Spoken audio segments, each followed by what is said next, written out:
सगी माँ ने अपने 11 से 12 साला बेटे की हड्डियां किस तरह से तोड़ी। उस माँ का कलेजा कितना बड़ा था जिसका कि दिल जो है वो मोम से भी ज़्यादा नरम होता है। और माँ जो है वो अपने बच्चों के लिए जान भी दे देती है। लेकिन ये कैसी माँ थी जिसने अपने ही बेटे की तड़पा तड़पा के हड्डियां तोड़ी और कहाँ से वो छुपा हुआ था जहाँ से उसको निकाला। बिस्मिल्लाहिर्रहमानिर्रहीम। अस्सलाम वालेकुम नाजरीन। सबसे पहले करोड़ों दरूदो सलाम मोहम्मद मुस्तफ़ा सल्लल्लाहु अलैहि वसल्लम पर। एक शादी हुई और उसमें बड़े वादे किए गए और उसके बाद अल्लाह ने प्यारे बच्चे से नवाजा। लेकिन बदकिस्मती ये थी कि शोहर जो था उसकी जॉब ज़्यादातर आउट ऑफ सिटी की होती थी। आउट ऑफ सिटी में रहता था। अल्लाह ने उनको प्यारा सा बेटा दिया और वो बेटा जो है माँ ने बड़े लाड़ प्यार से उसको पालना शुरू किया और उसकी जो है परवान चढ़ाई। बेटा 11 से 12 साल का हो गया और माँ का कहीं और इश्क हो गया जिसको लोग हवस का नाम देते हैं। हालांकि रोक रहा था उसका ज़मीर उसको कि तुम शादीशुदा हो, तुम्हारा शोहर जो है वो दूर तुम्हारे लिए और बच्चे के लिए मेहनत करने गया है और तुम उसकी इज्जत हो। अपनी इज्जत की अपने माल की हिफाजत करो शोहर के लिए।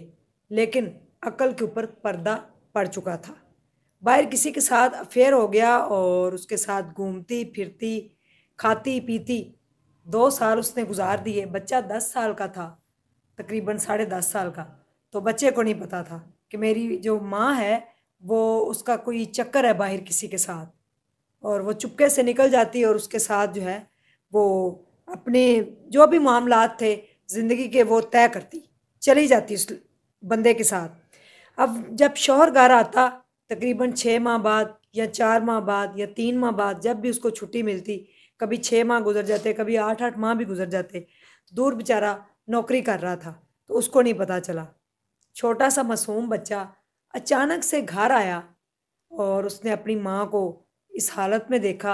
जब माँ को पता चल गया कि अपने आशिक के साथ मेरे बेटे ने मुझे देख लिया है, उस वक़्त जो आलम था उस बच्चे के ऊपर, जो 11 से 12 साल का बच्चा था, इंतहाई डरा हुआ सहमा हुआ छुप गया जाकर।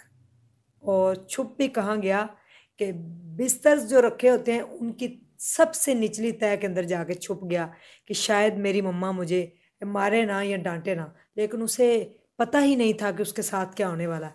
आशिक जो है उसने अपनी माशूका से कहा कि तुम इस टाइम माँ नहीं हो, मेरी माशूका हो, अब क्या करना है। इसने तो देख लिया है, तुम्हारे शोहर को बताएगा, अपने बाप को बताएगा, फिर क्या होगा, तो इसका क्या करना है। तो उस माशूका ने कहा कि इसको मार देते हैं, रास्ते से हटा देते हैं ताकि उसको पता ही नहीं चलेगा। उसके बाद उन्होंने ढूंढना शुरू किया, आवाज़ें देनी शुरू की। अब बच्चा छोटा था, मासूम बच्चा, 11 से 12 साल उसकी एज। उसको पता नहीं था कि मैं बाहर भाग जाऊं। जब वो अंदर आता है तो अपनी माँ को नाजेबा हालत के अंदर देख लेता है अपने आशिक के साथ, तो बेचारा डर जाता है। और फिर जाकर पूरा घर छाना गया। उसके बाद बिस्तर जो थे उनकी तह जो थी वो उतारनी शुरू की। सबसे नीचे बैठा हुआ था। वहां से अब आप सुने, ये स्टोरी के लर्जा देने वाली है। वहां से गर्दन के ऊपर मारा गया वहीं बैठे बैठे, क्योंकि वो बाहर नहीं आ रहा था। नीचे कोई अलमारी थी छोटी सी, उसके अंदर छुपा हुआ था बिस्तरों के नीचे। वहां से उसकी गर्दन को दबोचा गया, उसकी गर्दन तोड़ी गई। जब उसकी गर्दन टूट गई और उसका गला दबाया गया, जब वो मर गया तो फिर पीछे करके सारी चीजें उसको बाहर निकाला। और निकालने के बाद माँ ने फिर उसकी सारी हड्डियां तोड़ी खुद अपने हाथ से। माँ ने दोनों बाजू तोड़े, टांगें तोड़ दी, उसकी कमर की हड्डी तोड़ी, सारा जिस्म उसका जो है उस माँ ने, जो उस टाइम किसी की माशूका थी और जिसके ऊपर एक हवस का भूत सवार था, सारी हड्डियां तोड़कर फिर उसको जगह जगह पे उसके जिस्म के ऊपर जो है वो तशद्दुद किया, कट लगाए गए। और उसके बाद फिर दोनों ने कहा कि अब क्या करें, अब ये मर तो चुका है, अब क्या करेंगे। घर में तो कोई भी नहीं है, अकेली रहती थी बच्चे के साथ। मियाँ जो था वो आउट ऑफ सिटी में जॉब करता था, उसकी ट्रांसफ़र हुई थी, कोई गवर्नमेंट की जॉब करता था वो, तो वहाँ पे। और उसके बाद दोनों ने क्या किया, बच्चे को पकड़ा और खेतों में ले गए। फिर कहीं दफन करते तो शायद ना मिलती उसकी डेड बॉडी भी, या जो भी है। उसके बाद उन्होंने खेतों के अंदर ले जाकर सरेआम ही फेंक दी, और कुछ नहीं पता चला कि ये किसका बच्चा है, कौन है। किसी दूसरे गांव के अंदर जाकर जब वालिद वापस आया तो उसने पूछा कि मेरा बेटा कहाँ है। तो फिर इस पर उसने कहा कि बेटा गुम हो गया है, और उसको ढूंढते ढूंढते मैं भी आज जो है, वो इतने दिन गुजर रहे हैं, वो मिल नहीं रहा मुझे। तो मैं आपको फ़ोन करने वाली थी, लेकिन मैंने आपसे इसलिए फ़ोन नहीं आपसे बात की क्योंकि मैं डर गई थी कि आप इतनी दूर हैं और टेंशन ले जाएंगे।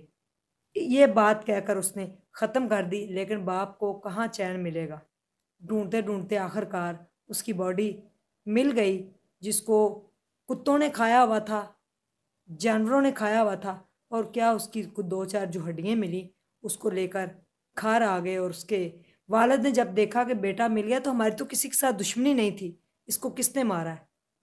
लेकिन उसको इतना एतमाद था अपनी बेगम के ऊपर कि उसने अपनी बेगम के ऊपर जो है वो भरोसा किया, और उसको कुछ भी नहीं कहा। और कहने लगा कि हमारे बेटे के साथ इतना बुरा किसी ने सलूक किया। रो रो कर बाप जो है वो गम में निढाल हो गया और परेशान हो गया कि मेरे बेटे के साथ ये क्या हुआ। और उसके बाद फिर लोगों ने बताया कि चीखो पुकार की आवाज़ें हमें आती थी जब बच्चे को मारती थी, तो आप इसी से पूछें। फिर पुलिस में कॉल की गई और उसके बाद उसको पकड़ा गया। अभी तक वो मानी तो नहीं है कि ये जुर्म मैंने ही किया है, लेकिन ये एक माँ है जिसने उस टाइम आशिकी और माशूकी की भेंट चढ़कर अपने बेटे की, सगे बेटे की जान ली, जो 11 से 12 साल का था, और जिसने वालदा को देख लिया था और वो अपने बाप को बताता या कुछ भी इससे पहले कि उसकी सांसें बंद कर दी गई। उसकी सांसें किस तरह से बंद की, वो खौफनाक जो उसको मौत दी है, उसको देखकर हर कोई लरस गया कि माँ इस तरह की भी होती है। और क्या उसके बाद माँ बच पाएगी? क्या वो अगर कानून से बच जाएगी या किसी और से, तो क्या अपने ज़मीर से बच जाएगी? और उस आशिक को ये ज़रा भी शर्म नहीं आई जिसने कहा इसको रास्ते से हटाते हैं। तो आज तो वो आपके साथ है जिसको उसने 9 महीने पेट में रखा, उसके बाद बड़ी तकलीफ से उसको पैदा किया। अगर आज वो उसको मार सकती है, तो आप क्या चीज़ है, कल को वो आपका भी गला घोंट सकती है।